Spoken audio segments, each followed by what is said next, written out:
itu tidak seolah-olah hanya membandingkan 6 dengan 6,5 itu berbeda. 7 dengan 7,1 itu berbeda.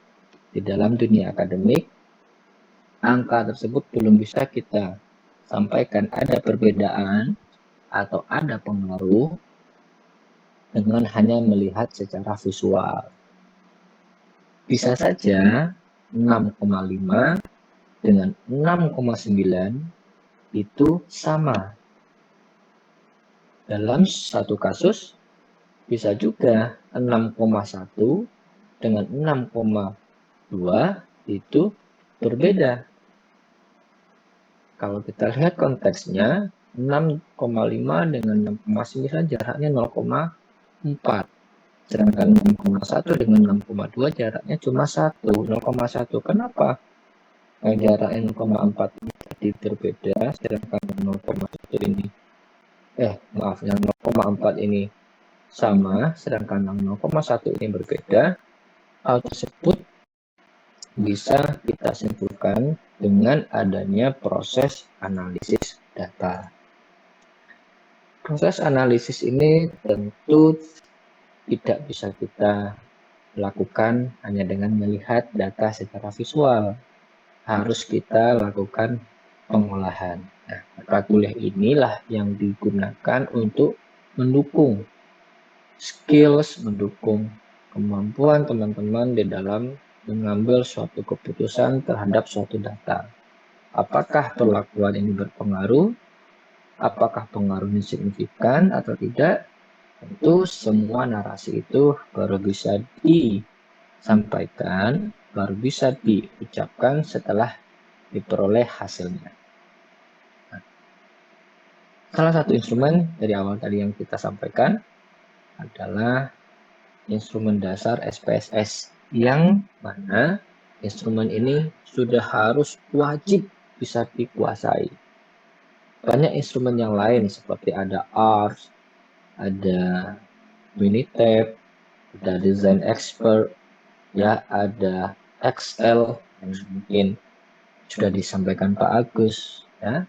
Semuanya prinsipnya sama, dan semua itu basicnya adalah Microsoft Excel, Microsoft perhitungan, yang bisa dilakukan juga dengan manual. Hanya saja dengan adanya instrumen akan mempermudah kita, akan menghasilkan waktu yang lebih singkat tentunya. Hari ini kita akan recall kembali bagaimana cara menggunakan instrumen SPSS. Mungkin teman-teman juga sudah punya gambaran waktu disampaikan Pak Agus dan 3-4 minggu yang lalu kita diskusi. Ada variable view dan data view. Nah, dua instrumen ini tentu memiliki fungsi yang berbeda. Ketika kita punya data, tentu hal pertama yang harus kita lakukan adalah mendesain data ini terlebih dahulu. Oke, mendesain data ini terlebih dahulu. Kita harus bisa memetakan data riset ini apakah menggunakan rancangan acak lengkap atau menggunakan acak kelompok. Apakah satu faktor, apakah 2 faktor. Pengelompokan data ini harus sudah clear, harus sudah betul-betul paham. Kenapa? Karena teman-teman tentu sudah mendapatkan yang namanya mata kuliah pengolahan data. Rancangan percobaan. Nah, di rancangan percobaan tersebut, teman-teman sudah diajarkan apabila risetnya seperti ini, maka rancangan penelitiannya yang tepat adalah ini, gitu ya. Kalau rancangannya ini, maka yang tepat adalah ini. Ini yang disebut itu adalah bisa ditafsirkan sebagai misal rancangan acak lengkap satu faktor, atau mungkin rancangan acak kelompok, atau rancangan peta terbagi, ya, atau rancangan acak lengkap faktorial, rancangan acak lengkap 5 faktor, 3 faktor, dan seterusnya. Nah, rancangan percobaan ini memiliki proses atau tahapan-tahapan yang berbeda ketika kita mengentrikannya ke dalam SPSS. Tidak asal-asalan saja. Tidak ujuk-ujuk ini datanya, tidak. Kita harus melihat betul, memahami ini data penelitiannya rancangan acak lengkap atau rancangan acak kelompok. Nah, sebelum ke sini, saya akan coba untuk membuka Excel terlebih dahulu. Oke, mudah-mudahan terlihat ya.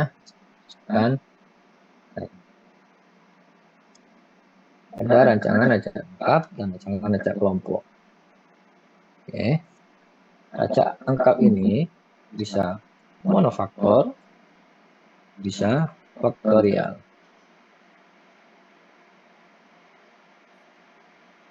Di bidang pangan, umumnya kita menggunakan rancangan acak lengkap di dalam mendesain suatu riset.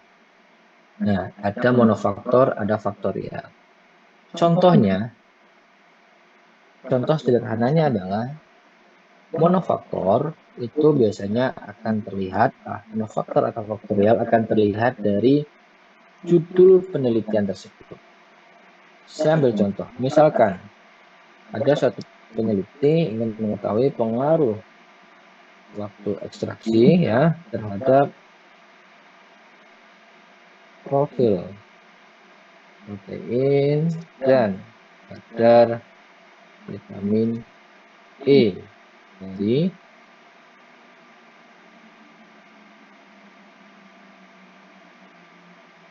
kecambah kedelai. Nah, ini contohnya ya. Contohnya nomor 1, ini kalau kita lihat, maka akan menggunakan rancangan acak lengkap monofaktor. Kenapa? Karena kalau teman-teman lihat di sini, kondisi yang mempengaruhi kadar profil protein maupun kadar vitamin E hanya dipengaruhi oleh satu perlakuan, yaitu pengaruh ekstraksi. Sehingga rancangannya kita gunakan rancangan acak lengkap monofaktor. Kenapa rancangan acak lengkap? Saya tidak akan menyinggung lebih dalam ke sana, karena tentu sudah selesai di mata kuliah rancangan tersebut. Yang jelas, rancangan acak lengkap tandanya kita mendesain suatu riset yang mana tingkat homogenitas dan normalitas suatu data itu bisa kita kendalikan. Nah, kalau kita penelitiannya mungkin misalkan pengaruh media tanam terhadap X, itu kita biasanya menggunakan rancangan acak kelompok. Biasanya digunakan oleh teman-teman pertanian atau teman-teman perikanan. Ya. Terus ada penelitian yang lagi. Bagaimana sih Mas contohnya rancangan acak lengkap faktorial? Dari judul ini bisa kita ubah. Misalkan pengaruh waktu ekstraksi dan suhu dari pengaruh waktu dan suhu ekstraksi terhadap profil protein dan kadar vitamin E tambah kedelai. Nah, kalau sudah seperti ini, tentu rancangan acaknya menggunakan faktorial. Ya, kenapa faktorial? Karena kalau kita lihat di sini ada dua perlakuan yang digunakan oleh si peneliti untuk melihat profil protein dan kadar vitamin E dari kecambah kedelai. Apa perlakuannya? Yang pertama adalah pengaruh waktu ekstraksi, yang kedua pengaruh suhu ekstraksi. Oke, sampai di sini paham kira-kira? Paham, Mas. Oke, paham ya. Nanti kalau kurang paham bisa di nah, dua riset ini umumnya, bukan dua riset ya, dua desain penelitian ini umumnya bisa sekitar 90-95% mahasiswa kita menggunakan salah satu dari dua desain ini. Bisa rancangan acak lengkap monofaktor, bisa rancangan acak lengkap faktorial. Setelah kita tahu desain ini, tentu kita akan memilih kira-kira nanti instrumennya apa yang tepat untuk melakukan pengolahan data.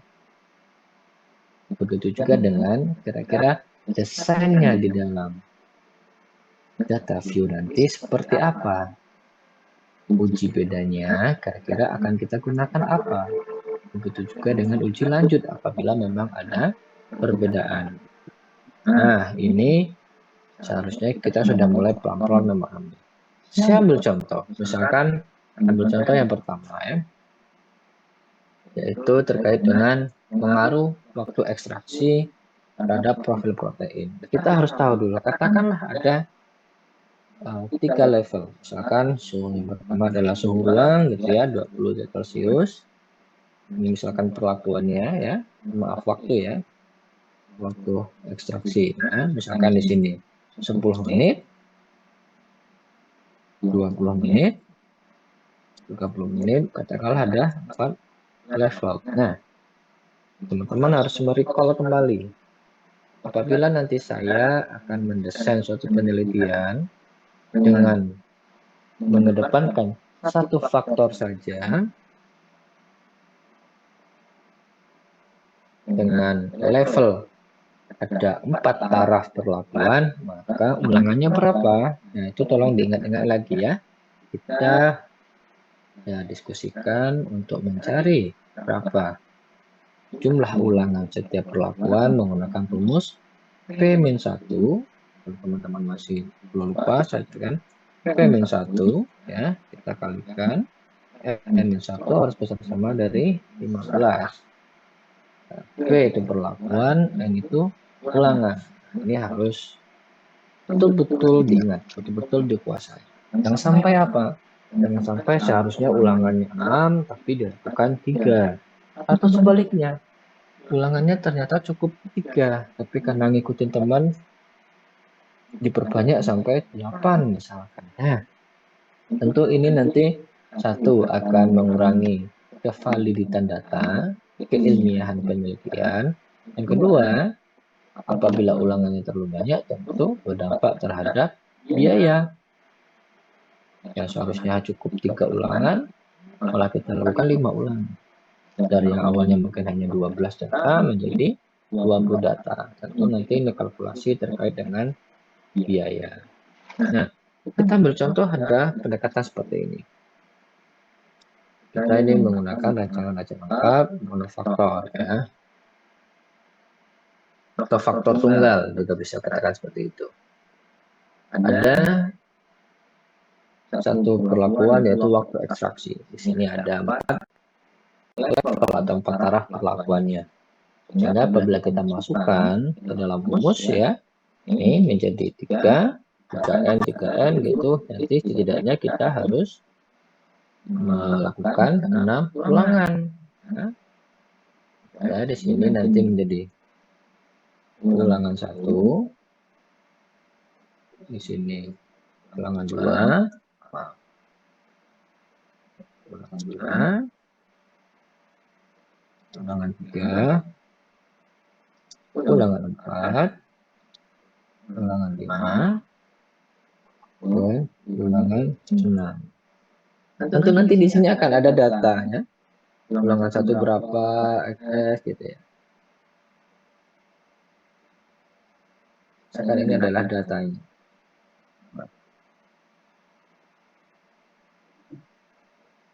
Dari data ini, ya ketika kita sudah melakukan research, perlakuannya waktu ekstraksi gitu ya, karena ada 4 level atau 4 taraf ekstraksi, waktu ekstraksi, setelah kita masukkan ke dalam rumus, nah, maka diperoleh sebanyak 6 unit ulangan percobaan. Maksudnya apa 6 ulangan ini? Setiap perlakuan ini, katakanlah ini perlakuan 1, ini perlakuan 2, ya, perlakuan, maaf, buat loncat ini. Nah, ada 4 perlakuan. Perlakuan 1, yaitu waktu ekstraksi 10 menit, kita lakukan sebanyak 6 kali pengulangan. 6 kali pengulangan di sini bukan pembacaannya 6 kali, tapi apa? Persiapan sampel dari awal itu kita lakukan sebanyak 6 kali. Ini yang masih banyak kesalahan oleh teman-teman mahasiswa di dalam melakukan research dengan dalil hemat, dengan dalil proses lebih cepat, dengan dalil antrian panjang, sehingga ekstraksinya hanya yang 10 menit dilakukan 1 kali. Nanti diperoleh sampelnya dibagi menjadi 6. Ini dikasih label perlakuan 1, U1, U2, U3 sampai U6. Ini perlakuan 4, U1, U2 sampai U6. Teman-teman, penelitian di dalam dunia penelitian itu ada kaidah peneliti itu boleh gagal, tapi tidak boleh berbohong. Kalau kita melihat apa yang dilakukan oleh yang saya sampaikan tadi, tandanya kita sudah melakukan suatu kebohongan. Kenapa? Kita sudah menyampaikan bahwa perlakuan 1, yaitu waktu ekstraksi 10 menit, itu kita lakukan 6 kali. Nah, berarti kita harus melakukan 6 kali percobaan. Kalau perlakuannya hanya 1 kali, kemudian diperoleh ekstraknya kita bagi 6, kemudian kita kasih label U1 sampai U6, maka ini disebut dengan suatu kebohongan di dalam dunia akademik, dalam dunia riset. Ini tidak boleh. Sehingga kita betul-betul harus melakukannya semua. Nah, lalu bagaimana ya ketika kita sudah punya desain seperti ini? Untuk lebih mudah, sebelum kita memasukkan ke dalam Excel, kita terlebih dahulu mendesainnya di sini. Oke. Kita coba kita sepakati ulangan itu nanti kita singkat U ya. Sedangkan perlakuan kita singkat dengan P. Oke. Jadi ini ada perlakuan 1, perlakuan 2, jadi nanti ini akan disingkat menjadi P1, ya kan? Saya tulis di samping, ini P1, P2, P3, P4. Sedangkan ini kita tulis U1, U2, U3, U4, U5 sampai U6. Maaf. Bagaimana cara desainnya? Nah, cara desainnya pertama adalah pada kolom paling kiri nantinya, ini kita isi dengan perlakuan. Sampingnya kita isi dengan ulangan. Di sini baru data. Ya. Ada perlakuan berapa? Oh, ada 4 perlakuan. Nah, perlakuan 1. Kita isi label PP1. Ada berapa ulangannya? Kita lihat. PP1 di sini ada 6 ulangan. Sehingga kita membuat perlakuan baru ada 6 ulangan. Di bawahnya ada ini masih ke 1, 3, 4, 5, 6. Nah, berarti perlakuan PP1 itu ada 6 kali ulangan. Ulangan di sampingnya kita tulis ini ulangan 1, ulangan 2, ulangan 3, ulangan 4, ulangan 5, ulangan 6. Datanya data ini tadi. Nah, ya data yang tadi kan ingat. Matematikanya itu harus vertikal ke bawah, tidak sampai ya, baru menggunakan katanya ada X, kemudian lanjut untuk perlakuan yang lain. Ini ketika jadi 2.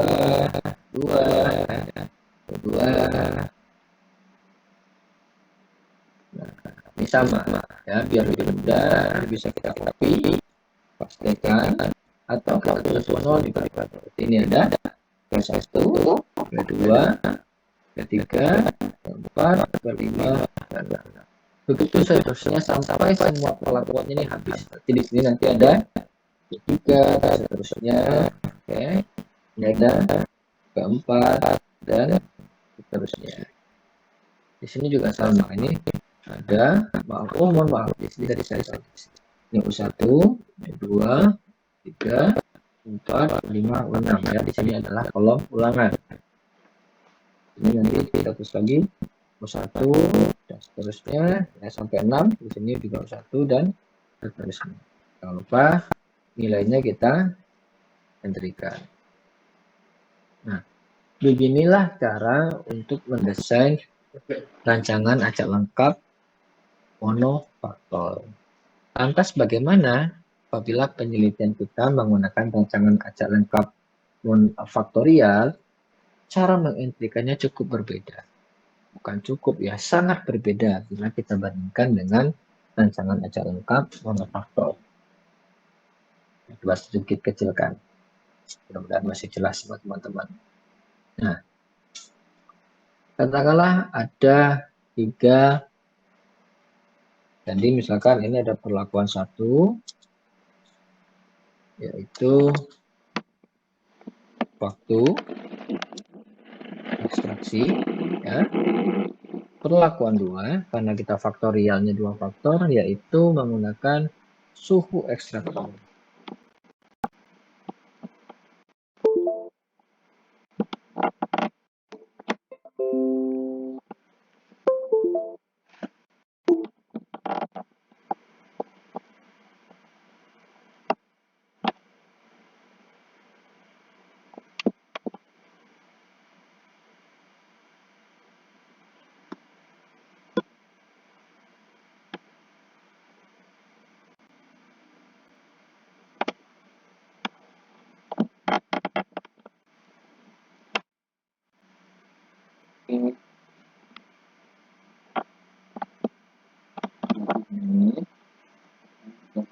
Menit.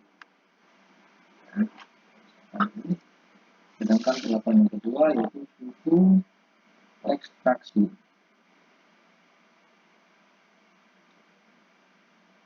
Nah, untuk suhu ekstraksi katakanlah tabelnya juga 3 ya.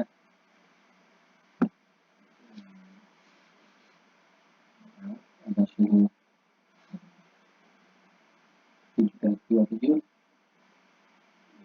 Celcius ya, 37 derajat Celcius sama 37 derajat Celcius.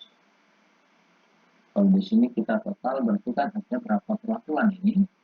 3, ini ada 3 ya.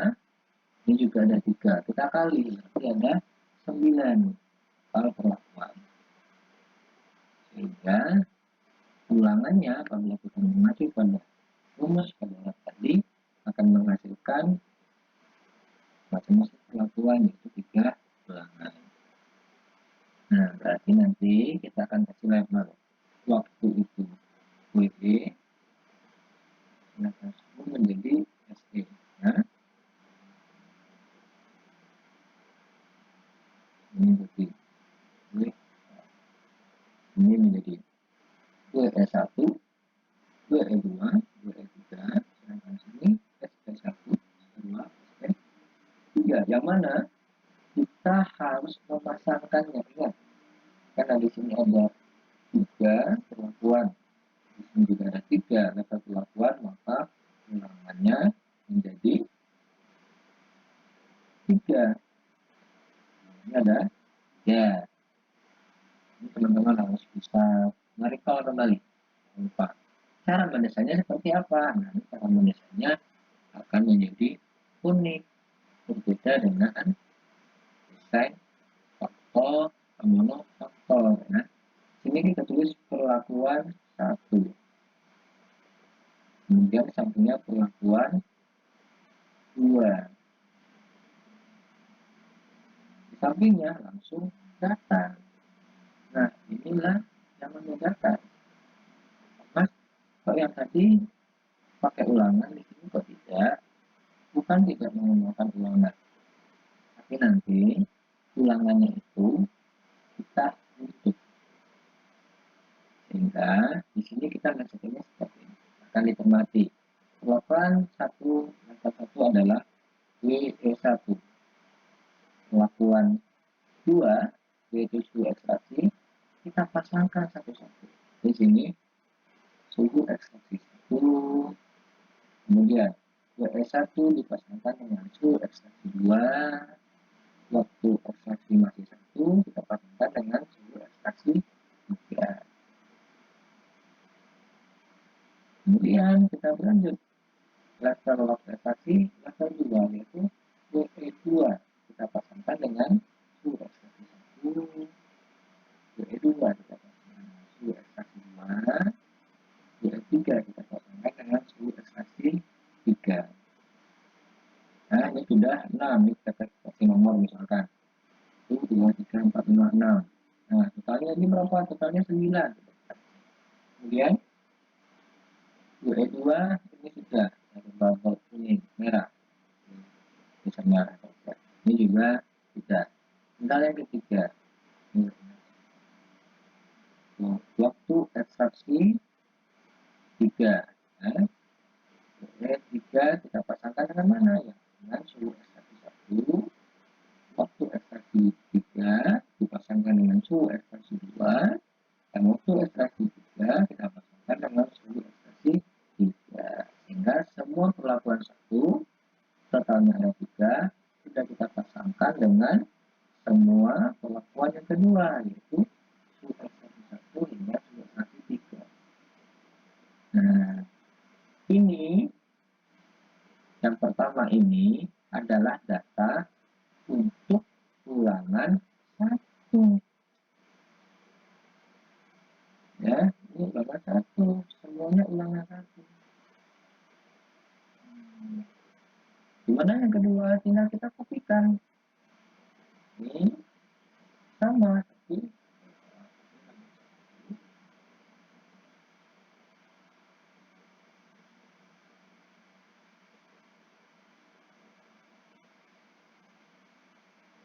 yang bawahnya nanti ulangan 2. Ini kita ya. Dan ini sama, ini juga kita buat jadi ada 9 ya. Dan ini tinggal kita kopikan. Ini menjadi ulangan ya, ini kita ulangan ya.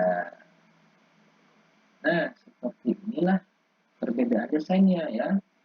Ini ya, kita ini desain kalau perlakuan kita adalah monofaktor atau satu faktor. Kita runtut dulu dari awal perlakuannya. Dan baru kita ikuti kolom sebelah kanan dengan ulangannya dari ulangan 1, ulangan 2 sampai ulangan 6. Kemudian baru kita isikan datanya. Dan di bawahnya kita lanjutkan perlakuan 2, ulangan yang keempat dari ulangan 1 sampai ulangan 6. Kemudian di sampingnya baru kita isikan datanya. Dan seterusnya kita ikuti sampai semua perlakuan ini tuntas. Dan ada perlakuan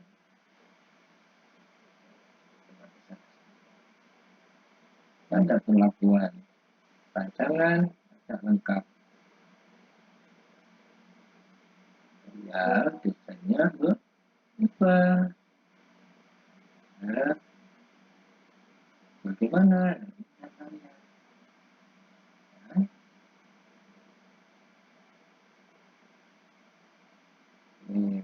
Mau berubah seperti ini jadinya. Kita buat dulu perlakuan satunya. Tadi ada waktu ekstraksi ya. Pada bagian ini kita bukan waktu ekstraksi, kita mulai dari waktu ekstraksi 1, kita pasangkan langsung dengan perlakuan 2 yaitu suhu ekstraksi 1. Kemudian kita lanjut waktu ekstraksi 1 kita pasangkan dengan suhu ekstraksi 2. Waktu ekstraksi 1 kita pasangkan kembali dengan suhu ekstraksi 3. Setelah selesai waktu ekstraksi 1-nya clear dan kita berlanjut ke waktu ekstraksi 2 yang mana juga kita pasangkan sesuai dengan runtutan suhu ekstraksi 1, kemudian dengan suhu ekstraksi 2, kemudian dengan suhu ekstraksi 3. Setelah selesai kita lanjut ke perlakuan 1 taraf yang ketiga yaitu waktu ekstraksi 3. Juga kita pasangkan dengan suhu ekstraksi 1, suhu ekstraksi 2, suhu ekstraksi 3. Nah, data ini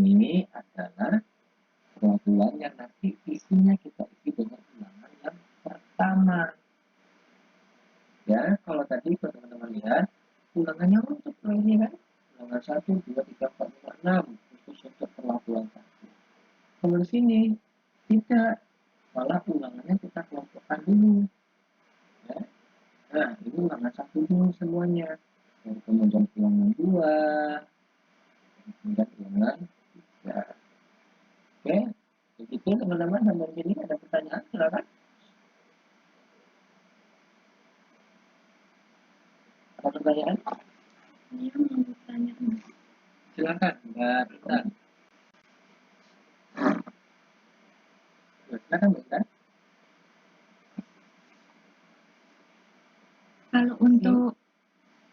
Kalau untuk yang faktorial itu kalau dibentuk seperti yang monofaktor yang bentuk di atasnya itu gimana, Mas, untuk yang begini?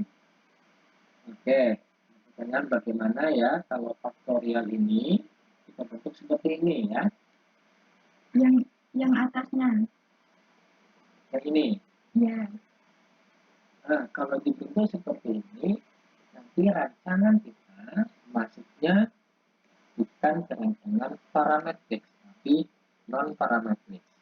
Apakah pernah diajarkan sebelumnya belum? Sama dosen rancangan percobaan. Ada data itu digolongkan parametrik, ada non-parametrik. Singkatnya seperti ini, Mbak Intan. Data parametrik itu adalah data yang sifatnya kuantitatif. Contoh, kadar vitamin P itu data kuantitatif ya, maka kita sebut itu golongan parametrik. Kalau data non parametrik, contohnya uji sensoris, karena suka, tidak suka, nanti dasarnya baru menggunakan ini. Nah, tadi muncul apakah data rancangan percobaan pengolahan data dengan RAL faktorial bisa disetting seperti ini, nanti akan kesulitan di dalam ya, di dalam mendesainnya, Mbak. Karena di sini ya, kalau lihat kalau tadi faktornya faktor tunggal atau ambil contoh misalkan ya, untuk contoh langsung saja perlakuan ya, ini ulangan, ini data, oh maaf ini salah, ini perlakuan, ulangan, ini data, katakanlah kita kasih label ya, satu. Nah, ketika kita akan, kalau di one way dia hanya seperti ini, kita bisa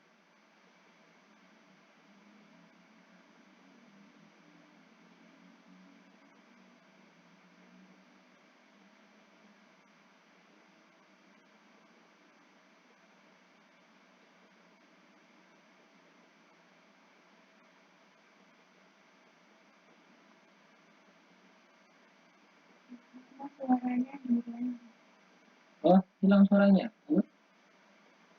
Ini sudah bisa dengar? Iya, ini sudah. Ya. Nah, Mbak Intan, nanti kalau di metode satu faktor, ini jelas kita tinggal memasukkan seperti ini kemarin kan, kita memasukkan saja. Nah, kalau nanti Mbak Intan tadi mengatakan bagaimana kalau desainnya kita sesuaikan. Nah, dulu. Nah, di sini ada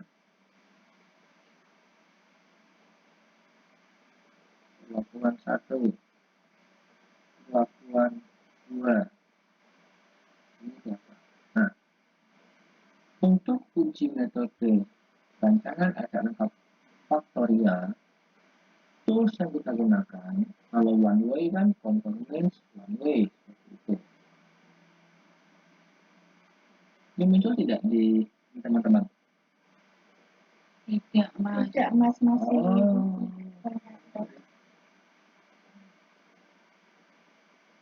Oke. Ini sudah? Iya. Oke, maaf. Ya, ini susahnya kalau ini Zoom. Ya sudah.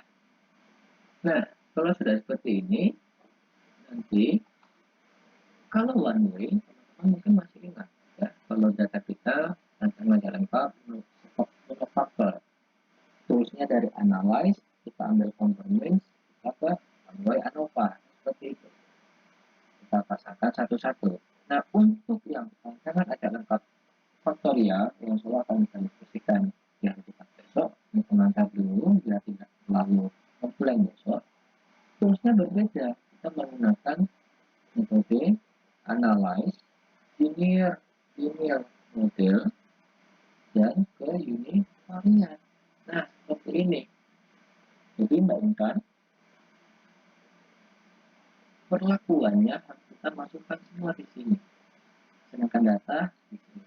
Kalau tadi, seperti yang Mbak Intan sampaikan, bagaimana kalau datanya itu kita coba desain seperti yang pertama, ini nanti akan menyulitkan atau tidak bisa dibaca oleh SPSS.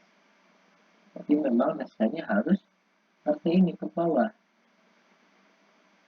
Hanya saja SPSS ini bisa mengeluarkan data walaupun data yang kita inputkan itu salah. Ya, jadi balik lagi ke pertanyaan, apakah bisa? Saya bisa menyampaikan tidak bisa, karena nanti akan kesulitan. Tools yang diinginkan itu nanti berbeda. Ibaratnya seperti ini. Bisa tidak, misalkan kita ingin membuat sup atau membuat gulai. Bumbu dasarnya kan sama. Buat ada garam, gula, ya, atau gula merah, bawang putih, cabai, dan seterusnya. Bisa tidak ini kita gunakan untuk pembuatan gulai atau kari? Bisa. Tapi kan ada yang harus kita tambahkan atau ada yang kita kurangi. Sama halnya juga dengan SPSS ini. Kalau bisa dikatakan bisa, tapi nanti yang kita inginkan gulai, tapi bumbunya, bumbu dasarnya tidak kita tambahkan, tidak kita setting, yang jadinya itu adalah sop.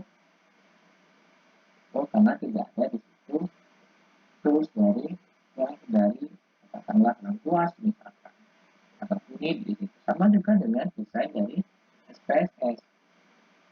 Apapun desain yang kalian gunakan itu bisa menghasilkan data.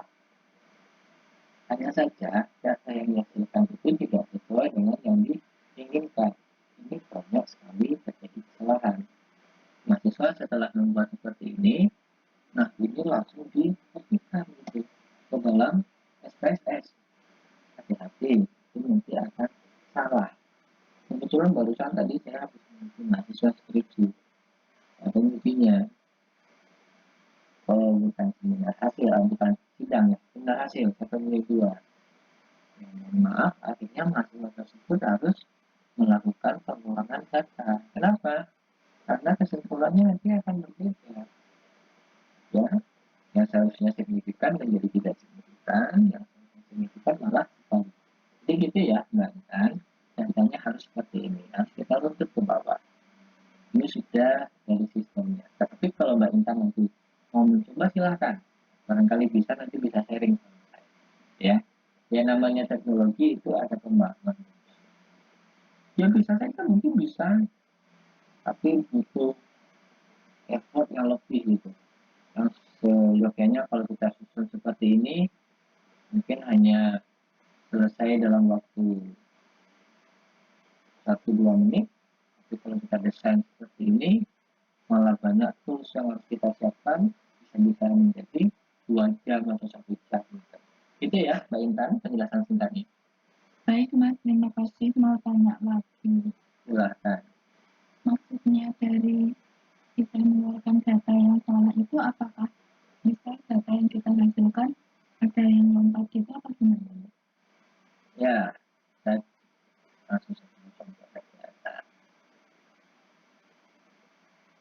Sinyal di kampus ini agak lemah. Ya, maksudnya begini Mbak Intan.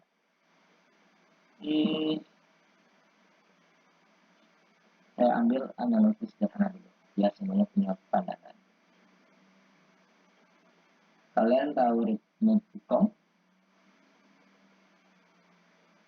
Tahu ya, rice cooker tahu? Iya, Mas. Ya, rice cooker. Kita ingin memasak nasi. Kalau ingin memasak nasi, bahan yang kita masukkan apa? Untuk beras kan? Sehingga hasilnya nanti nasi. Tapi rice cooker ini bisa memasak segala hal. Yang penting ada air. Dan rice cookernya kita colokkan ke listrik. Ya, kalor panas. Kalau kita masukkan biji jagung, tetap menghasilkan hasil. Tetapi bukan nasi.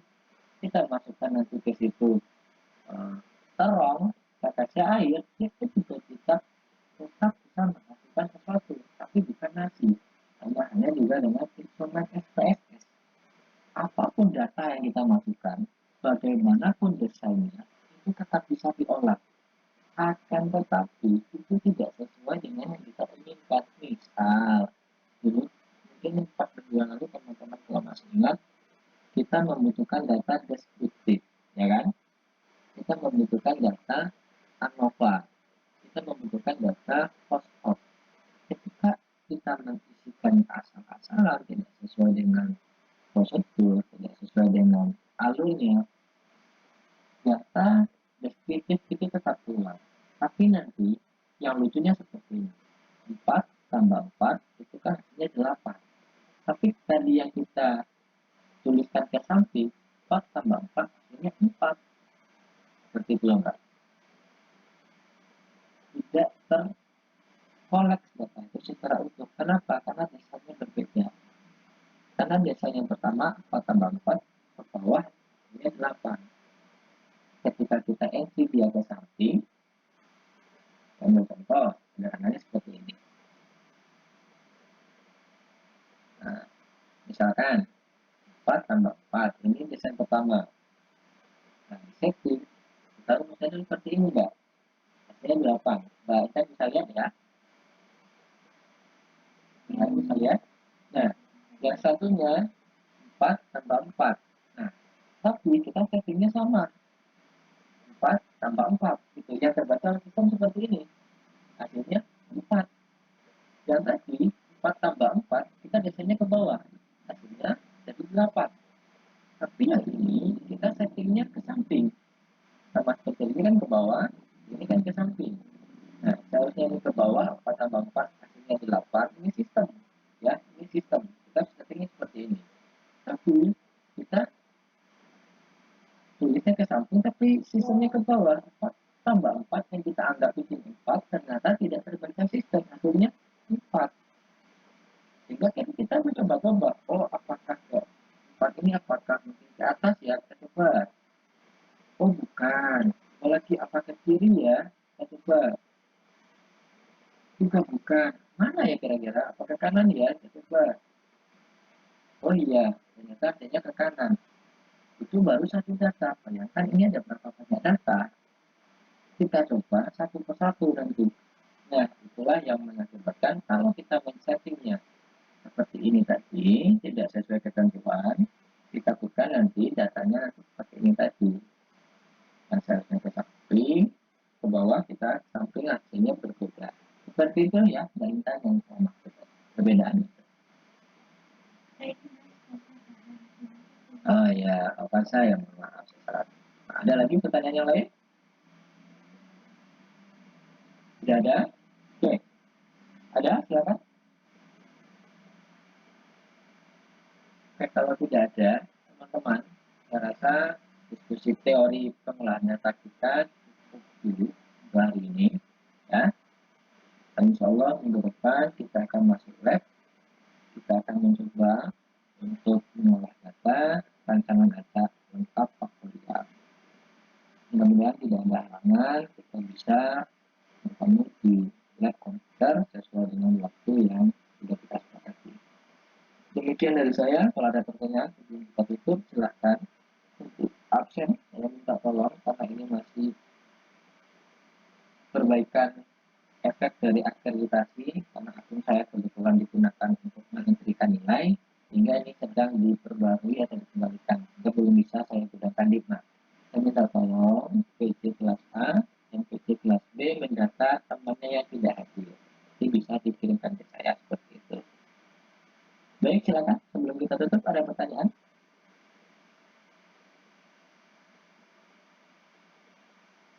Cukup? Sudah ada pertanyaan? Oke, kalau tidak ada, terima kasih teman-teman. Mohon maaf ya. Tapi sebenarnya saya menyiapkan untuk besok. Kita diskusinya hanya saja tapi ada info dari PT-nya. Besok katanya agak sibuk mas. Ya, ada banyak kegiatan. Tidak apa-apa. Ya gimana Melisa? Tantangan? Atau pencet? Ya sudah tidak apa-apa. Kita coba luangkan waktu sore hari ini. Walaupun saya tahu pasti sangat tidak efektif, saya juga sengaja tidak men-off-kan kamera biar teman-teman juga nggak apa-apa, off kamera saya juga paham, mungkin ada sebagian yang sedang dalam perjalanan pulang, hati-hati ya, yang sedang dalam perjalanan pulang, atau mungkin sedang ada kegiatan di luar, ya mohon maaf, terima kasih tetap ikut perkuliahan ini, walaupun mungkin tidak akan efektif, setidaknya kita sudah mencoba recall kembali materi yang sudah kita diskusikan dan tertunda selama kurang 3 minggu. Terima kasih teman-teman. Kalau tidak ada, kita cukupkan pertemuan hari ini dengan baca hamdalah bersama-sama. Alhamdulillah. Terima kasih teman-teman semua. Saya akhiri.